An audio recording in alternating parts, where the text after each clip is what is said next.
तो moneycontrol.com को दिए इंटरव्यू में पीएम मोदी ने बायोफ्यूल अलायंस के बारे में बताया। बायोफ्यूल अलायंस के बारे में पीएम मोदी ने क्या कहा वो हम आपको एक एक करके बताते हैं। दरअसल पीएम मोदी का ये इंटरव्यू काफी ज्यादा महत्वपूर्ण है। कोरोना के समय गरीबों और कमजोर लोगों की जरूरतों का ध्यान रखा कि कैसे भारत ने मदद की, तमाम देशों की उन तक दवाइयां पहुंचाई, ये पूरे विश्व को मालूम है। तो ये पीएम मोदी ने खास बातें कही हैं। कोरोना के समय 150 से ज्यादा देशों को टीके और दवाएं भेजी, तो भारत की भूमिका इसमें जाहिर होती है। कोरोना के समय G20 अध्यक्ष के रूप में बायोफ्यूल अलायंस शुरू कर रहे हैं। तो बायोफ्यूल अलायंस की भारत मेजबानी कर रहा है और अध्यक्ष के रूप में भारत ये अलायंस शुरू कर रहा है। बायोफ्यूल अलायंस ऊर्जा की जरूरतों को पूरा करेगा, तो एक महत्वपूर्ण कदम है। बायोफ्यूल अलायंस से अर्थव्यवस्था मजबूत होगी। इसके क्या क्या फायदे हैं बायोफ्यूल अलायंस के, ये पीएम मोदी ने बताए। दुनिया को देने के लिए भारत के पास बहुत कुछ है।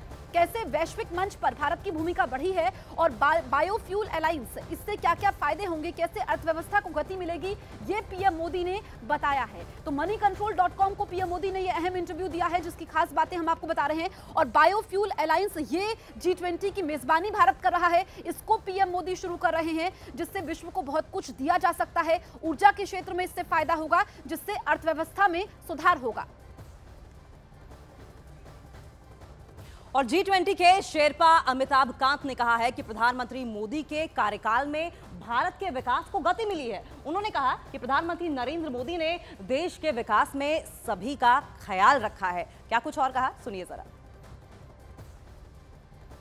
We are very confident and hopeful of bringing a consensus on all these key and critical developmental issues.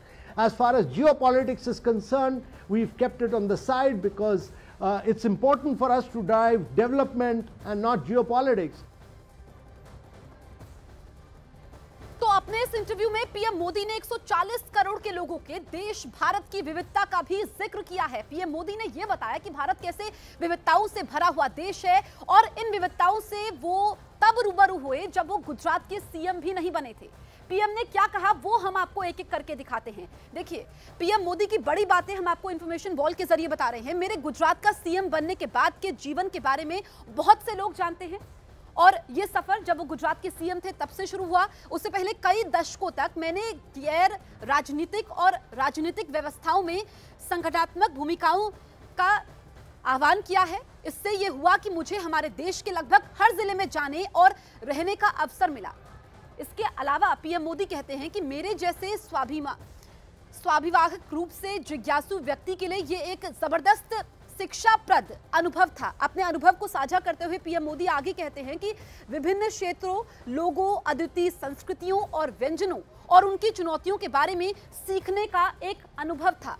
हमारे विशाल राष्ट्र की विविधता पर मैं आश्चर्यचकित था, लेकिन एक सामान्य बात थी जो मैंने पूरे देश में देखी। तो कैसे पीएम मोदी अपना अनुभव साझा कर रहे हैं, वो अनुभव साझा करते हुए बोलते हैं कि हर क्षेत्र और समाज के हर वर्ग के लोगों में कर सकते हैं की भावना थी, कि मैं कुछ कर सकता हूं, ये उनका अनुभव था। विपरीत परिस्थितियों में भी उनमें गजब का आत्मविश्वास था। उन्हें बस एक ऐसे मंच की जरूरत थी जो उन्हें सशक्त बनाए। तो ये हर भारतवासी के लिए भी है कि गुजरात के जब वो सीएम थे तब उनकी यात्रा शुरू होती है और किस तरीके से उन्होंने तमाम लोगों से वो बातें सीखी जिसमें ये कुछ कर गुजरने का जज्बा था।